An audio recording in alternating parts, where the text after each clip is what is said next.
Main point నేను touch చేస్తా. Highway developments separate తీసుకుంటా. జస్ట్ మనం బ్రీఫ్గా కాకుండా జస్ట్ బేసిక్గా అసోసియేట్ కస్టమర్కి వెళ్ళాలి హైవే డెవలప్. ఉదాహరణ బెంగళూరు హైవే తీసుకుందాం. బెంగళూరు 44 కాశ్మీర్ నుండి కన్యాకుమారి వరకు 4,300 కిలోమీటర్స్.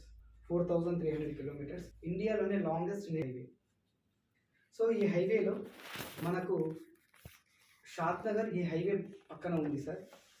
మనం చూసుకుంటే ఈ హైవే హైదరాబాద్ నుండి బెంగళూరు వరకు 12 లైన్స్గా డెవలప్ చేస్తున్నారు. ప్రజెంట్ వర్క్స్ అయితే 8 లైన్స్గా వర్క్ జరుగుతున్నాయి. ఫ్యూచర్లో ఇది 12 లైన్స్ అవుతుంది. ఈ హైవే నుండి మనకు హైదరాబాద్ నుండి మనకు షాద్ నగర్ జస్ట్ ఒక 25 కిలోమీటర్ డిస్టెన్స్లో ఉంటుంది సార్. 27 కిలోమీటర్ డిస్టెన్స్లో ఉంటుంది ఓఆర్ఆర్ నుండి. తర్వాత ప్రాజెక్ట్స్ వచ్చేసి హైవే నుండి 1.5 కిలోమీటర్, హైవే నుండి 2 కిలోమీటర్ డిస్టెన్స్లో మా ప్రాజెక్ట్స్ ఉన్నాయి సార్.